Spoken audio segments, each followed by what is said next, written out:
लोकसभा चुनाव को लेकर आने वाली कांग्रेस की लिस्ट से पहले एमपी में पूर्व सीएम दिग्विजय सिंह ने प्रेस वार्ता का आयोजन कर केंद्र सरकार पर जमकर हमला बोला और ईवीएम पर फिर सवाल खड़े करते हुए कहा कि हम गड़बड़ी करने वालों के बहुत नजदीक तक पहुंच चुके हैं और जिस दिन ईवीएम में गड़बड़ी करने वाले पकड़े जाएंगे तो उन्हें फांसी की सजा दी जाएगी। वहीं उन्होंने खुद के लोकसभा चुनाव लड़ने को लेकर भी साफ कर दिया है। जैसा कि आपको मालूम होगा कि दिल्ली में कांग्रेस की केंद्रीय चुनाव समिति की बैठक होने के बाद पूर्व सीएम दिग्विजय सिंह के राजगढ़ लोकसभा सीट से चुनाव लड़ने की चर्चाएं तेज हो गई हैं और जल्द ही कांग्रेस भी अपनी लिस्ट जारी कर उम्मीदवारों के नाम का ऐलान करने वाली है। इससे पहले ही भोपाल में शुक्रवार को कांग्रेस के वरिष्ठ नेता व पूर्व सीएम दिग्विजय सिंह ने प्रेस वार्ता का आयोजन किया, जिसमें उन्होंने केंद्र सरकार पर जमकर हमला बोलते हुए कहा कि देश में लोकतंत्र का गला घोंटा जा रहा है। ईवीएम पर सवाल उठते हैं, लेकिन इसका जवाब ना तो चुनाव आयोग देता है और ना ही केंद्र सरकार। 2014 में बीजेपी ने कहा कि हमें 272 के ऊपर सीटें मिलेंगी और 284 सीटें आई। फिर 2019 में कहा कि 300 पार और 303 सीटें आई और अब कह रहे हैं 400 पार। इनका आत्मविश्वास ही हमें शक पैदा कर देता है।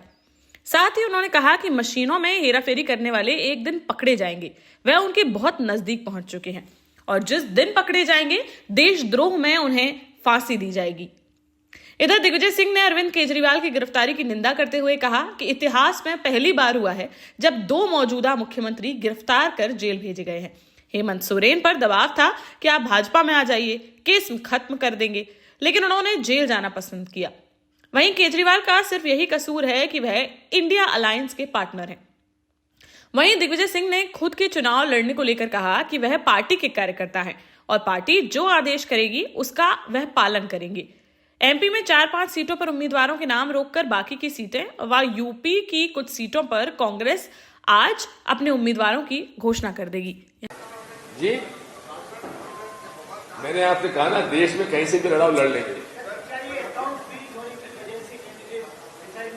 ना नहीं, बात यह है, आधे तो पहले ही डिक्लेयर हो गए और आधे सीसी से क्लियर हो गए हैं, 4-5 रुके हुए हैं, बाकी आज लिस्ट निकल आएगी।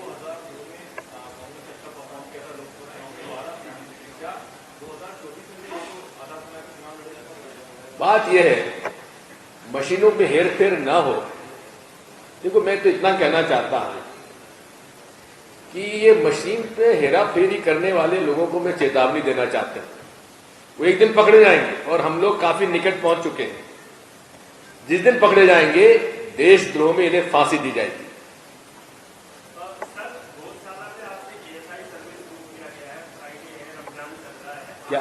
क्या किया है? धार में सर्वे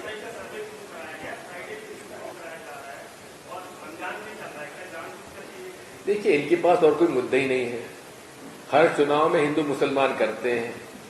अब उनको अभी सूझा था सर्वे कराने के लिए।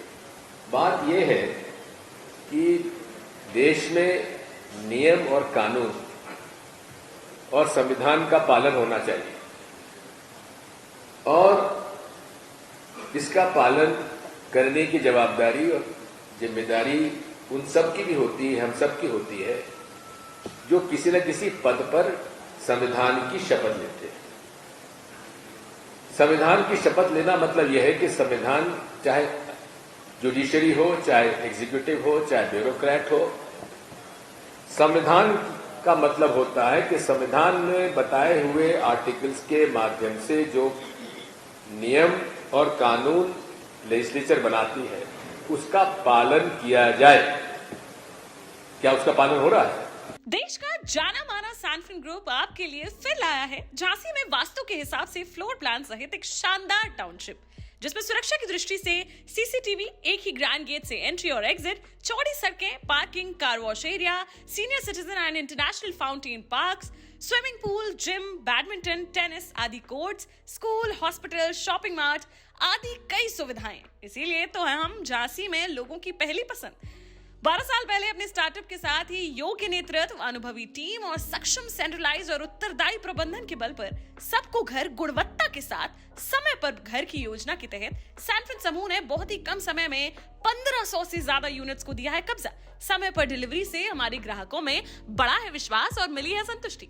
सैनफिन समूह ने बहुत कम समय में Sanfin Ashok city, green homes residency, green homes city, Sanfin Ashok valley, Delhi public school, Sanfin शाखा, केन सैनफिन अस्पताल सहित कई अन्य परियोजनाओं के साथ नई झांसी के निर्माण में स्थापित किया है एक बड़ा मुकाम। तो आप भी आज ही आइए अपने परिवार के साथ और कीजिए अपने सपने साकार।